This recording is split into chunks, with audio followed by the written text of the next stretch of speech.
में आपका स्वागत है। हर पॉइंट को ध्यान से सुनना है, अपनी कॉपी के अंदर नोट करना है, ठीक है। क्वेश्चन नंबर फर्स्ट देखिएगा, तंजावुर में बृहदेश्वर मंदिर जो है वो किसके द्वारा बनवाया गया था? आपके तंजावुर में बृहदेश्वर मंदिर जो है, पहली बात तो आपके सामने यह मंदिर कहां पर है? यह मंदिर जो आपके वो तंजावुर के अंदर है। और तंजावुर कहां दोस्तों? आपके ये जो तमिलनाडु है यहां पर है, ये भी आप जानते हो, ठीक है। तंजावुर में मंदिर कौन सा? मंदिर का नाम बृहदेश्वर मंदिर है। इसी को हम बिग टेंपल बोलते हैं। क्या बोलते हैं? इसी को दोस्तों हम बिग टेंपल कहते हैं। ये भी आपको ध्यान रखना है, ठीक है। अगला क्वेश्चन दोस्तों आपके यहाँ पर, इसको बनवाने वाला कौन था? आपके इसको बनवाने वाला चोल शासक जो है आपके, वो बनवाने वाला, ठीक है। तो चोल वंश जो है उसने इसको बनवा दिया था। और पूछो नाम क्या उनका? उनका नाम है राज फर्स्ट। क्या नाम उनका? राज फर्स्ट उनका नाम है। ये भी आपको ध्यान रखना है, ठीक है। तो बृहदेश्वर मंदिर तंजावुर के अंदर हो गया, चोल शासक ने बनवाया, इसको बिग टेंपल कहते हैं, तंजावुर के अंदर है। और राज फर्स्ट जो है उस शासक का नाम था, ठीक है। भारतीय संविधान के किस अनुच्छेद में उल्लेख किया गया है कि किसी भी अपराध के आरोपी व्यक्ति को अपने खिलाफ गवाही बनाने के लिए, गवाह बनने के लिए मजबूर नहीं किया जाएगा? तो मतलब दोस्तों जो अपराधी है उसको अपने खिलाफ गवाही देने के लिए बाध्य नहीं कर सकते हैं। ये कौन सा आर्टिकल है? यह है आर्टिकल नंबर 20। कौन सा है? इसको आर्टिकल नंबर 20 है।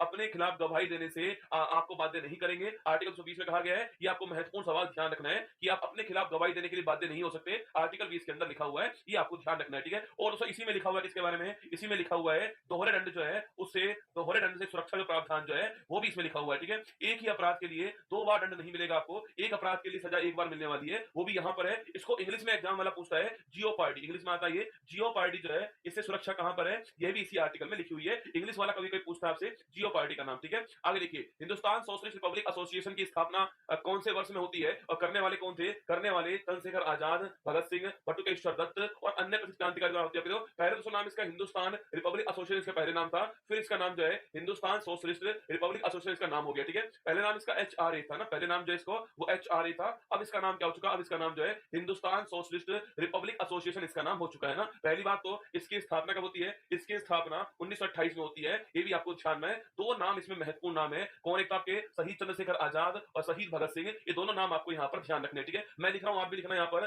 चंद्रशेखर आजाद और भगत सिंह जो है, ये दो नाम आपको ध्यान रखने यहाँ पर, जो आपके एग्जाम के लिए बहुत ही महत्वपूर्ण होने वाले, ठीक है। यहाँ दोस्तों आप घटना और याद कर लीजिएगा आपके सामने। अगर पूछूं आपसे, अच्छा आप में से कौन बताएगा इस एचआरए की स्थापना कब होती है? ठीक है, इस एचआरए की स्थापना कब होती है और स्थापना करने में सहयोग करने वाले कौन थे? ये दो क्वेश्चन आपके सामने, ठीक है। यही लिख लीजिए आप, जो है 9 अगस्त 1925 जो है एक घटना दोस्तों और होती है, उसका नाम है काकोरी ट्रेन एक्शन। क्या नाम उसका? काकोरी ट्रेन एक्शन नाम उसका। और ये भी आपको ध्यान रखना है, इसके अंदर कौन कौन थे? इसके अंदर चंद्रशेखर आजाद थे, इसके अलावा दोस्तों आपके राम प्रसाद बिस्मिल थे, अशफाक उल्ला खान थे, राजेंद्र लाहिड़ी थे, ये सारे लोग इसके अंदर शामिल थे। हाँ लिखिएगा, इसकी स्थापना 1924 में होती है, ये भी नोट करना, ठीक है। 1924 के अंदर एचआरए जो है इसकी दोस्तों स्थापना होती है। और स्थापना करने वाले कौन थे? सचिंद्र सान्याल जो है स्थापना करने वाले, ठीक है। लिखिएगा, सचिंद्र नाथ सान्याल जो है वो स्थापना करने वाले थे। इनका नाम भी आपको ध्यान रखना है। और फिर दोस्तों इसका नाम चेंज हो गया है 28 के अंदर, एचएसआरए इसका नाम हो चुका है, ये भी आपको ध्यान रखना है, ठीक है। सांप्रदायिक निर्वाचन की शुरुआत पूछूं आपसे किस एक्ट से होती है ना, पूछे आपसे सांप्रदायिक जो कम्युनिस्ट जो इलेक्शन है उसकी शुरुआत किस एक्ट में होती है? 1909 का दोस्तों एक्ट था आपके,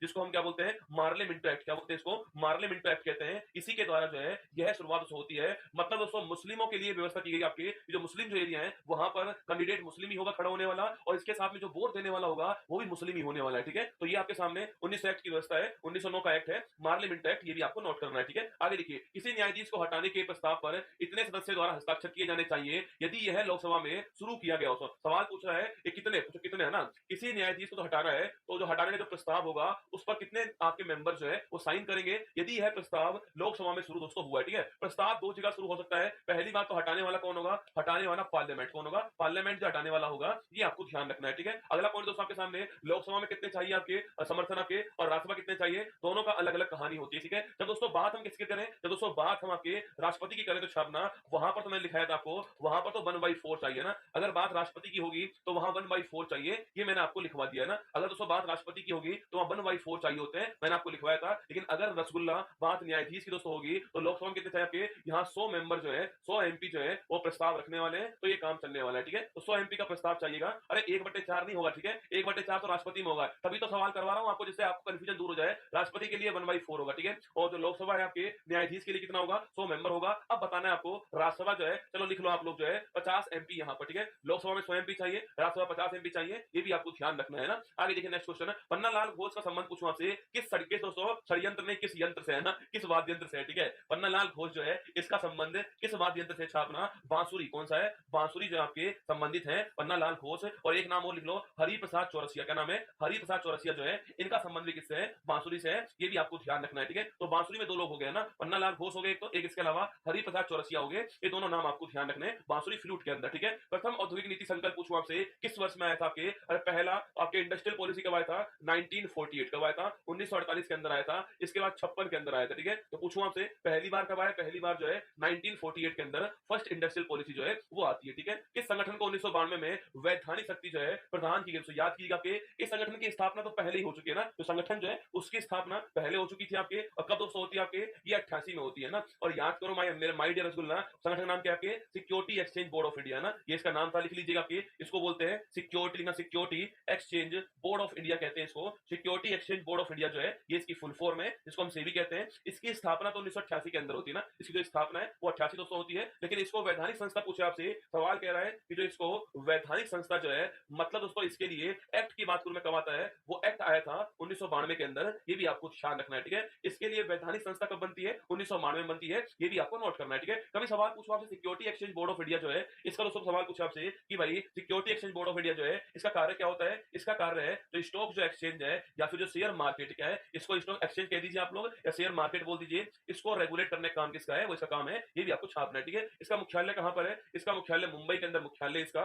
और वर्तमान पूछूं आपसे, वर्तमान में कौन इसकी हेड है, वर्तमान में इसकी हेड है माधवीपुरी बुच, कौन है, माधवीपुरी बुच जो है वो इसकी वर्तमान हेड है, ये भी आपको ध्यान रखना है, ठीक है। तो वर्तमान हेड इसकी माधवीपुरी बुच है, और मैंने कहा स्टॉक एक्सचेंज शेयर मार्केट जो है उसको रेगुलेट करेगा ये, और मैंने कहा मुंबई मुख्यालय हो गया, 88 इसकी स्थापना हो गई, पर ध्यान रखना 1992 जो है वो इसका अधिनियम हो गया है, ये आपको नोट करना है, ठीक है। अब तो मैंने कहा आपसे शेयर मार्केट, हमारे पास दो बड़े शेयर मार्केट हैं, एक तो है बॉम्बे स्टॉक एक्सचेंज, कौन सा है, बॉम्बे स्टॉक एक्सचेंज, एक है नेशनल स्टॉक एक्सचेंज, ये दो बड़े हमारे पास है, ठीक है। इसकी स्थापना की बात करूं आपसे 1875 में इसकी स्थापना होती है, और लिखिएगा एशिया का ओल्डेस्ट, एशिया का सबसे पुराना शेयर मार्केट कौन सा है, एशिया का सबसे पुराना शेयर मार्केट जो है वो है बॉम्बे स्टॉक एक्सचेंज, ठीक है। तो एशिया का सबसे पुराना आपके share market Bombay stock exchange हो गया। और अगर पूछूं आपसे इसका इंडेक्स का नाम क्या है, इसका इंडेक्स छापना वो होता है सेंसेक्स, कौन सा होता है, सेंसेक्स जो है वो इसका इंडेक्स है, ये भी आपको ध्यान रखना है, ठीक है। और बात करूं आपसे नेशनल स्टॉक एक्सचेंज की बात करूं आपसे, याद कीजिए इसकी स्थापना 92 में होती है, और अगर पूछूं आपसे इसका इंडेक्स कौन सा है, तो निफ्टी इसका इंडेक्स क्या है, निफ्टी इसका इंडेक्स है, ये भी आपको ध्यान रखना है, ठीक है। नेक्स्ट क्वेश्चन की ओर आते देखिएगा आपके सामने, हाँ इनका मुख्यालय कहां पर है, इनका मुख्यालय छापना दलाल स्ट्रीट, कहां पर है, दलाल स्ट्रीट मुंबई जो है यहां पर इनका मुख्यालय है, ये भी आप नोट करना, ठीक है। दलाल स्ट्रीट मुंबई जो है यहां मुख्यालय, ये आपको ध्यान रखना है। पादपों में कौन सा हार्मोन कोशिकाओं की लंबाई बढ़ाने में मदद करने वाला है, तो पादपों में जो हार्मोन की बात करूं आपसे, हार्मोन जो लंबाई बढ़ाने में मदद करेगा आपके, वो होता है ऑक्सीजन हार्मोन, कौन सा होता है, ऑक्सीजन हार्मोन होता है, ये भी आपको ध्यान रखना है, ठीक है। तो पादपों के अंदर, प्लांट्स के अंदर लंबाई बढ़ाने वाला हार्मोन कौन सा है, ऑक्सीजन हार्मोन है, महत्वपूर्ण सवाल है, ये भी आपको छापना है, ठीक है। और पूछो दोस्तों आपसे, अगर पूछे आपसे नकारात्मक प्रभाव पूछे आपसे, नेगेटिव आपके इफेक्ट डालने वाला हार्मोन कौन है, ये आपको बताना है, ठीक है, ये आपको बताना है, नेगेटिव इफेक्ट डालने वाला हार्मोन कौन है, ये आपको छापना कमेंट बॉक्स में, ठीक है। देखना आगे क्वेश्चन देखना आपके, रोलिंग प्लान कब शुरू दोस्तों होता है, ठीक है। देखिए हमारी जो पहली जो 5 ईयर प्लान थी आपके, वो 51 से 56 जो है वो हमारी पहली वाली, ठीक है। इसके बाद हमारी 56 से 61 हमारी सेकंड वाली थी, है ना। इसके बाद 61 से 66 जो हमारी वो थर्ड थी आपके। इसके बाद 3 साल जो है छापना, 3 साल जो है, 3 साल आपके क्या हो गया, वार्षिक आपके प्लान आ चुका है, अवकाश आ चुका है, हॉलीडे आ चुका है, ठीक है। इसके दोस्तों बाद में आपके 69 से 74 जो है ये हमारी चौथी थी आपके, और 74 से 78 पांचवी, नोट करना, पांचवी जो है आपकी, पांचवी जो है वो कार्यकाल समाप्त होने से पहले केवल 4 वर्ष के अंदर अंत होती है। कभी सवाल पूछे ना आपसे कि भारत में कौन सी 5 ईयर प्लान कार्यकाल समाप्त होने से पहले ही अंत हो गई थी आपके, तो वो पांचवी थी आपके, 74 से 78 चलती है, ये आपको ध्यान रखना है, ठीक है। और यहीं पर अगर पूछूं आपसे, इसके बाद में आता है 78 से 79 और 79 टू 80 छापना, ये 2 साल जो है रोलिंग प्लान, ये 2 साल जो है रोलिंग प्लान चला था, पार्टी सरकार चेंज होती है, रोलिंग प्लान सामने आता है, तो पूछे आपसे कब शुरू हुआ है, तो 1978 से 79 था, और 79 टू 80 था, ये 2 साल रहा आपके। और इसको कहां से उठाया गया आपके, इसको उठाया हमने एशियन ड्रामा, कहां से उठाया इसको हमने, एशियन ड्रामा से उठाया था। और पूछूं आपसे यह पुस्तक किसकी पुस्तक है छापना, अरे बताओ एशियन ड्रामा पुस्तक जो है किसकी है, ये बताना है आपको। इस समय भारत के पीएम कौन थे, इस समय पीएम भारत के मोरारजी देसाई थे, सरकार चेंज होती है, ये पीएम बनते हैं, इनका नाम भी आपको ध्यान रखना है, ठीक है। मैंने आपसे सवाल पूछा है, एशियन ड्रामा जो बुक है, इस बुक के आपके राइटर कौन है, सवाल आपके सामने ये हो गया, ठीक है। बाकी तो आपके सामने यहाँ पर सारी बातें 5 तक हम पहुंच गए, आगे भविष्य में और सवाल जो होंगे वहां पर इसकी बात करने वाले। मैंने एक सवाल पूछा गुरनार मेडल, गुरनार मॉडल था, आपको याद होगा ये गुरनार मेडल साहब थे, इसलिए आपको ध्यान रखना है, ठीक है। गुरनार मेडल का नाम नोट करना, रोलिंग प्लान लाने वाला गुरनार मेडल था ना। आगे देखिए, एक पारिस्थितिकी तंत्र में कौन स्वपेशी कौन स्वपोषी होता है, कौन ऑटोट्रॉप्स होता है ना, कौन आपके ऑटोट्रॉप्स होता है, सवाल आपसे ये पूछ रहा है। मतलब अपना भोजन बनाने वाला कौन होने वाला है। यह दोस्तों हमारा सूर्य हो गया, सूर्य हो गया, और यहाँ दोस्तों हमारा पेड़ है ना, ये हमारा पेड़ हो गया छापना, और यहाँ पर क्या हो गया, इसके ऊपर हिरण आधारित हो गया, हिरण के ऊपर शेर हो गया है, ये आपको ध्यान रखना है, ठीक है। देखिए यहाँ दोस्तों यहाँ से सूर्य का प्रकाश आता है, और ये जो पेड़ जो होता है ये अपना भोजन क्या करेगा, आपके अपना भोजन जो है वो बनाने वाला है, और इस क्रिया को बोलते हैं प्रकाश संश्लेषण। क्या बोलते हैं इसको, प्रकाश संश्लेषण बोलते हैं, ये भी आपको ध्यान रखना है, ठीक है। इसमें दोस्तों इसमें ये है आपके CO2 जो गैस है आपके, इसके साथ जल जो होता है, जल दोस्तों नीचे से आता है, CO2 गैस ऊपर से आती है, और सूर्य का प्रकाश जो है, सूर्य का प्रकाश ऊपर से आ रहा है। इन सबके मिलने पर क्या होता है, इन सबके मिलने पर यहाँ पर C6H12O6 बनता है, और O2 गैस आपकी रिलीज होती है, ठीक है। और जो O2 गैस हमें प्राप्त होती है वो यहीं से प्राप्त होती है ना। अगर सवाल पूछूं आपसे, यह रिएक्शन पूछे आपसे, यह रिएक्शन आपके ये जो रिएक्शन है बताना मुझे, CO2 plus H2O is equal to C6H12O6 plus O2 जो है, यह रिएक्शन आपके छात्रों, यह रिएक्शन आपकी इसकी रिएक्शन है, भोजन बनाने वाली रिएक्शन है, इसलिए इसको उत्पादक बोलते हैं। क्या बोलते हैं इसको, उत्पादक बोलते हैं। तो एक बात नोट करना, स्वयपोषी उत्पादक होते हैं, और तो इसके ऊपर जो डिपेंड होते हैं उन्हें बोलते हैं उपभोक्ता। क्या बोलते हैं, इन्हें कंज्यूमर कहते हैं, क्योंकि डिपेंड है इसके ऊपर, और ये भी आपको छापना है, ये परपोषी होंगे, इसके ऊपर डिपेंड होने वाले, ठीक है। तो मैंने कहा स्वयपोषी कौन होता है, वो आपके सामने उत्पादक होता है, स्वयपोषी आपके जो पौधा होता है वो होता है, बाकी ये उपभोक्ता जो है क्या होते हैं आपके, ये उपभोक्ता है, ये इसके ऊपर डिपेंड होते हैं, ठीक है। अगर दोस्तों पूछूं आपसे, यहाँ पर जो ऊर्जा जो है, यहाँ पर जो ऊर्जा है, इस ऊर्जा का अगर कुछ प्रभाव जो है आपके साथ, प्रभाव कैसा होने वाला है, यह 10% लोग काम करता है इसके अंदर, और देने वाला कौन था, देने वाला था लिंडेमान। कौन था, लिंडेमान साहब देने वाला था, और 10% रूल काम करता है। मतलब दोस्तों यहाँ से यहाँ पर केवल 10% जाएगी, यहाँ से यहाँ पर उसका 10% जाने वाली है, इस प्रकार आपके फ्लो होने वाला है, ठीक है। आगे देखिए, इसने 1557 में खानवा, जो खानवा पूछा आपसे, खानवा जो आपके खानवा के युद्ध में, खानवा के युद्ध में सम्राट बाबर से युद्ध किया दोस्तों आपके छापना। अरे खानवा पूछूं आपसे, खानवा के युद्ध में छापना आपके, अच्छा लड़ने वाला कौन था आपके, राणा सांगा। कौन आपके, राणा सांगा साहब ने युद्ध किया है, ये भी आपको छानना है। और इसकी तारीख बताओ, क्या इसकी सही तारीख है ना, छाप के बताओ मुझे इसकी सही तारीख कौन सी, ठीक है। ये तो तारीख गलत लिखी हुई है यहाँ पर, सही तारीख कौन सी है, 1527। कौन सी है, 1527 जो है खानवा युद्ध हुआ था, आप जानते हो। इसमें बाबर वर्सेज कौन, आपके बाबर वर्सेज आपके राणा सांगा के बीच में युद्ध होता है, ये भी आपको ध्यान रखना है, ठीक है। अच्छा कौन होता है, खानवा स्थान कहां पर है, मतलब खानवा स्थान जो है ये कहां पर, ये भी आपको बताना है, ठीक है। आगे देखिए, 11वां मौलिक कर्तव्य दोस्तों किस संशोधन द्वारा जोड़ा गया है। देखो 11वां जो मौलिक कर्तव्य पूछूं आपसे, देखो वर्तमान पहली बात तो मूल संविधान में एक भी मौलिक कर्तव्य नहीं था, ये बात आपको ध्यान रखनी है, ठीक है। तो दोस्तों इसके बाद में क्या हुआ, इसके बाद में आपके, इसके बाद में 42वां अमेंडमेंट होता है 1976 के अंदर, और इसके द्वारा 10 मौलिक कर्तव्य जोड़े गए थे आर्टिकल नंबर 51A के अंदर, और भाग हमारा कौन सा, भाग हमारा 4A के अंदर जो है 10 मौलिक कर्तव्य आपके सामने आते हैं, ठीक है। उदयपुर में है, रसगुल्ला रे टोपालाल भरतपुर में है, ठीक है। लिख लो दोस्तों कहां पर है, भरतपुर राजस्थान के अंदर खानवा स्थान है, यहाँ पर युद्ध हुआ था, इसके बीच में सांगा और बाबर के बीच युद्ध होता है, 1527 युद्ध हुआ, आपको ध्यान रखना है, ठीक है। मैंने पूछा दोस्तों 42वां अमेंडमेंट होता है, और मैं यहां लिख लेना, एक समिति बनती है सरदार स्वर्ण सिंह समिति जो है, इसकी सिफारिश पर जो है इसको जोड़ा गया, ठीक है। फिर दोस्तों इसमें एक और आता है नेक्स्ट आपके, और वो है 86वां संविधान संशोधन 2002, ठीक है। इसके द्वारा जो आपके आर्टिकल 51 है, इसके अंदर 11वां मौलिक कर्तव्य जुड़ता है, और संबंध किससे होता है, इसका एजुकेशन संबंधित ये होता है, ये भी आपको ध्यान रखना है, ठीक है। तो ये सारी कहानी आपको नोट करनी है ना। 1882 में हंटर आयोग की स्थापना किस विषय के लिए होती है, छापना देखो 1882 हंटर आयोग पूछो आपसे, इसकी स्थापना जो है एजुकेशन किसके लिए होती है, एजुकेशन के लिए होती है, शिक्षा के लिए होती है, ये भी आपको ध्यान रखना है, ठीक है। एक सवाल और बताओ मुझे, अगर पूछे आपसे आधुनिक शिक्षा का मेग्ना कार्टा किसे बोलते हैं, ठीक है। बताओ मुझे आधुनिक शिक्षा जो है इसका मेग्ना कार्टा पूछे आपसे, महत्वपूर्ण दस्तावेज है वो किसे कहते हैं, ये भी आपको बताना है, ठीक है। आगे बढ़िए, नेक्स्ट क्वेश्चन है, टमाटर में दोस्तों कौन सा अम्ल पाया जाता है ना, टमाटर की बात करूं मैं आपसे, अम्ल कौन सा होता है इसमें, इसमें अम्ल होता है ऑक्जेलिक अम्ल। कौन सा होता है, ऑक्जेलिक अम्ल होता है टमाटर में, ये भी आपको ध्यान रखना है, कौन सा होता है, ऑक्जेलिक एसिड जो है टमाटर के अंदर पाया जाता है। यहीं पर आप लिख लीजिए, अगर कभी पूछूं आपसे, आपकी जो किडनी है अगर उसमें पथरी से स्टोन होती है तो क्या कहते हैं उसको, इसे बोलते हैं कैल्शियम ऑक्जिलेट। क्या बोलते हैं, कैल्शियम ऑक्जिलेट कहते हैं, ये भी आपको ध्यान रखना है ना। तो किडनी की जो पथरी होती है इसको हम कैल्शियम ऑक्जिलेट कहते हैं, नोट करना, ठीक है। ऑक्जेलिक अम्ल टमाटर में होता है, ये आपको ध्यान रखना है। वुड डिस्पैच लिखिएगा,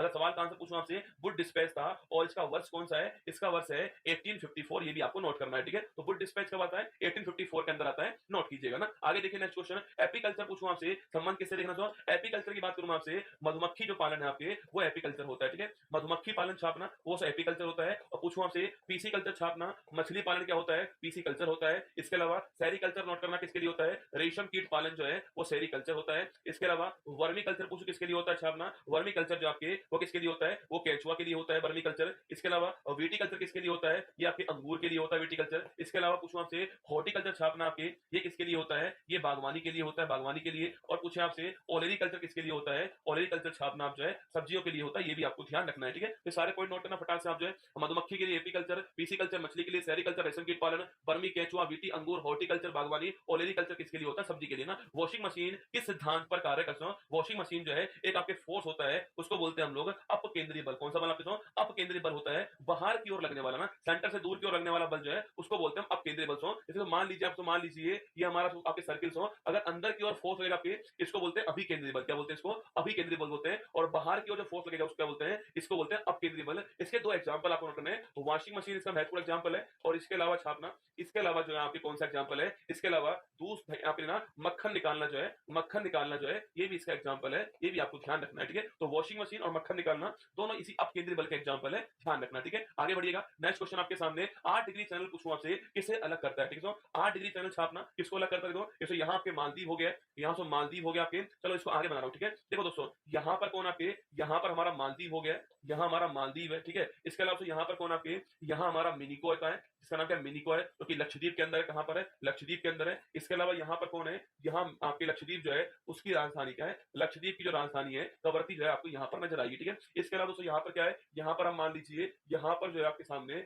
वो कौन है, यहाँ पर आपके अंडमान का लास्ट हिस्सा हो गया है। और जो यहाँ पर कौन है, यहाँ पर आपके निकोबार का पहला आपके आइलैंड हो चुका है, ये आपके सामने, ठीक है। देखिए सवाल पूछ रहा है आपसे, सवाल कह रहा है कि भाई मालदीव और मिनिकॉय पूछूं आपसे, इसके बीच सीमा बनाने वाली रेखा कौन सी आपके, यह 8 डिग्री उत्तरी अक्षांश कौन सा है, 8 डिग्री उत्तरी अक्षांश जो है वो बाउंड्री बनाने वाला, ठीक है। तो मालदीव मिनिकॉय के बीच में 8 डिग्री है ना। पूछे आपसे मिनिकॉय कवरत्ती पूछूं आपसे, इसके बीच में आपके 9 डिग्री नॉर्दर्न लैटिट्यूड आपके उत्तरी अक्षांश, ठीक है। और अंडमान निकोबार पूछूं आपसे कौन सा है, 10 डिग्री छापना उत्तरी अक्षांश है। ये तीनों पॉइंट आपको ध्यान रखने, ठीक है। 8 डिग्री, 9 डिग्री, 10 डिग्री, तीनों एग्जाम के लिए महत्वपूर्ण है। मालदीव मिनिकॉय 8 डिग्री है, मिनिकॉय कवरत्ती 9 डिग्री है, और अंडमान निकोबार के बीच में कौन सा है, 10 डिग्री, आपको ध्यान रखना है, ठीक है। आगे देखिए तो 8 डिग्री पूछा आपसे, तो मालदीव मिनिकॉय के बीच में कौन सी 8 डिग्री है, ध्यान रखना, ठीक है। अमरकंटक की जो पहाड़ी जो है, इससे कौन सी नदी निकलते हैं, यहाँ आपके मान लीजिए कौन सी पहाड़ी है, यह पहाड़ी आपके अमरकंटक की पहाड़ी है, जो आपको यहाँ पर दिखाई दे रही है, ठीक है। यहाँ दोस्तों, यहाँ से आप क्या है, यहाँ से दो नदी निकलती है आपको, एक नदी निकलती है ऐसे, एक निकलती है ऐसे, ठीक है। इसे बोलते हैं सोन नदी, क्या बोलते हैं, सोन नदी कहते हैं इसको सोन। और इसे बोलते हैं हम कौन से आपके, नर्मदा रिवर कहते हैं, ये भी आपको ध्यान रखना है, ठीक है।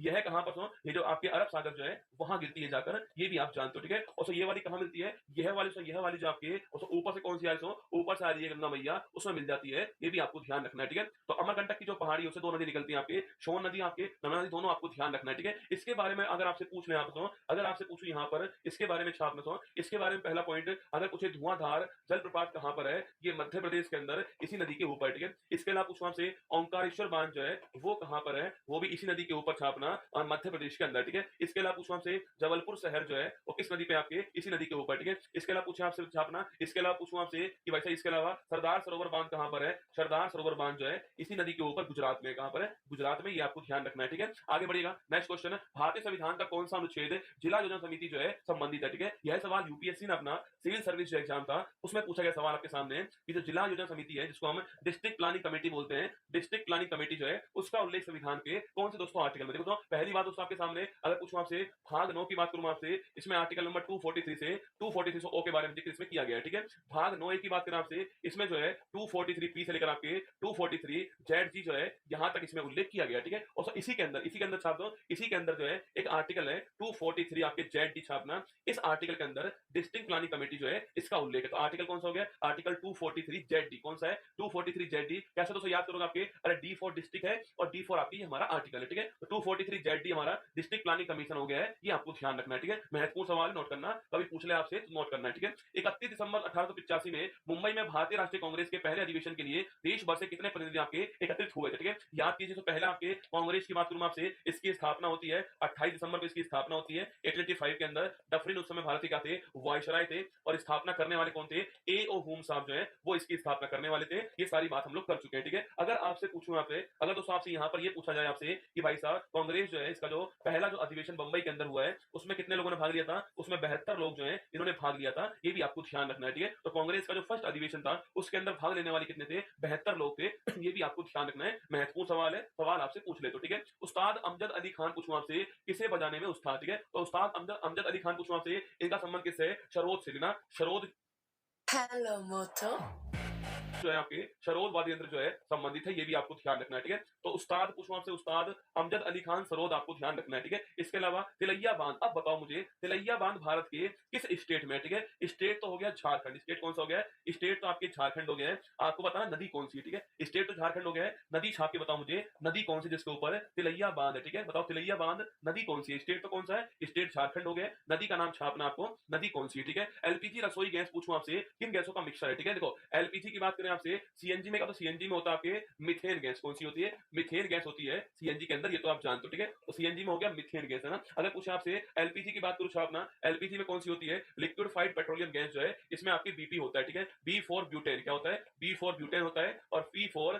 प्रोपेन होता है, ठीक है। बी फॉर ब्यूटेन होता है, पी फॉर प्रोपेन होता है। जब हम साइंस में हम इनको नाम लेते हैं तो आपके meth eth pro but pent hex oct of non dec, ये 1 to 10 की आपकी वहां पर क्या होती है, मैथमेटिक्स की साइंस की गिनतियां होती है। मैथ एथ प्रो ब्यूट, ठीक है। मैथ का मतलब कार्बन 1 है, ठीक है। ब्यूट का मतलब कार्बन 4 है ना। प्रोप का मतलब कार्बन आपके क्या 3 है, क्या 3 कार्बन है, आपको छापना है। चलो आप ऐसे कौन बताएगा कि ब्यूटेन में कितने हाइड्रोजन, बताओ ब्यूटेन में कितने हाइड्रोजन है, आपको छापना है, ठीक है। प्रोपेन में कितने हाइड्रोजन है, ये आपको बताना है मुझे। कौन बताएगा आप में से कितने कितने हाइड्रोजन जो है ब्यूटेन प्रोपेन के अंदर है, आपको बताना है, ठीक है। और एलपीजी जो मुझे गंध आती है ना, हाँ लिखना सो बराकर आपके छाप, जो बराकर आपकी जो नदी है उसके ऊपर है, ये भी आपको ध्यान रखना है, ठीक है। अगर कुछ एलपीजी जो है इसमें जो गंध जो आती है, वो गंध किसकी होती है छापना, वो गंध किसकी होती है, वो गंध मिथाइल मर्केप्टोन किसकी होती है, मिथाइल मर्केप्टोन जो है इसकी गंध होती है, ये भी आपको ध्यान रखना है, ठीक है। सवाल अभी भी मेरा रुका हुआ है आपके सामने कि जो ब्यूटेन जो है उसमें कितने हाइड्रोजन है, ये आपको बताना है, ठीक है। तो ब्यूटेन की बात करूं मैं आपसे देना, और जो ब्यूटेन जो आपके कार्बन 4 है, इसमें कार्बन 4 है, हमेशा जिसमें एन लगा होता है पीछे, उसमें जो हाइड्रोजन होते हैं वो कार्बन के डबल से 2 अधिक होते हैं, ठीक है। C4H आपके 10 होगा, ठीक है। यहाँ फॉर्मूला होता है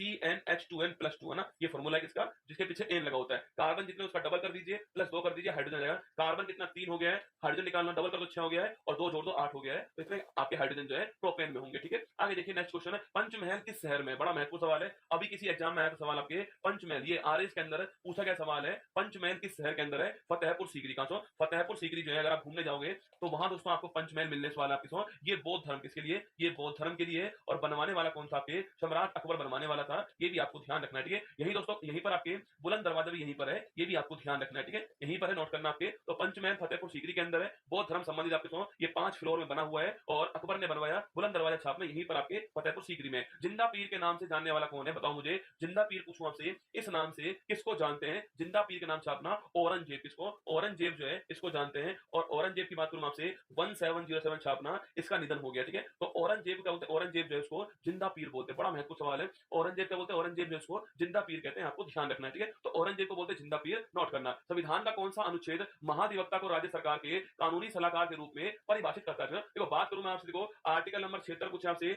ये होता है महान्यायवादी, कौन होता है, ये होता है महान्यायवादी, इसको बोलते हैं अटॉर्नी जनरल बोलते हैं। सेंट्रल गवर्नमेंट का थोड़ा वकील कौन सा, यही होता है, ठीक है। और सर इसकी बात अगर मैं स्टेट में कर दूं आपके, तो 165 आपके स्टेट के लिए हो गया है, ये हो गया एडवोकेट जनरल, क्या हो गया है, ये एडवोकेट जनरल हो गया है, जिसको हम क्या बोलते हैं, इसे हम बोलते हैं महाधिवक्ता। किसी स्टेट के लिए आपके सबसे बड़ा लॉ ऑफिसर कौन होता है, वो यही होता है। आर्टिकल नंबर 165 के अंदर आपको नोट करना है, ठीक है। ये 76 में तो सेंटर वाला है, 165 में स्टेट वाला हो गया ना। टाइफाइड किसके कारण होता है, तो टाइफाइड छापना, टाइफाइड जो है वो किससे होता है, टाइफाइड आपके सोलेमन टाइफी जीवाणु, कौन से, सोलेमन टाइफी जीवाणु जो है इससे होता है, ठीक है। सोलेमन टाइफी जीवाणु जो है बैक्टीरिया जो है इससे होता है। इसको हम क्या बोलते हैं, इसको मियादी बुखार बोलते हैं। इसका एक टेस्ट होता है, उसको बोलते हैं विडोल टेस्ट, क्या बोलते हैं, विडोल टेस्ट कहते हैं, ये भी आपको छापना है, ये इसका टेस्ट है जांच वाला, ठीक है। तो टाइफाइड को आपके, टाइफाइड मतलब बुखार होता है, इसके अंदर आपके मियादी बुखार बोलते हैं इसको, सोलेमन टाइफी जीवाणु से होता है। और मैंने कहा विडोल टेस्ट जो है वो इसकी जांच के लिए होता है, ठीक है। आइए 2 मई 2024 दैनिक समसामयिकी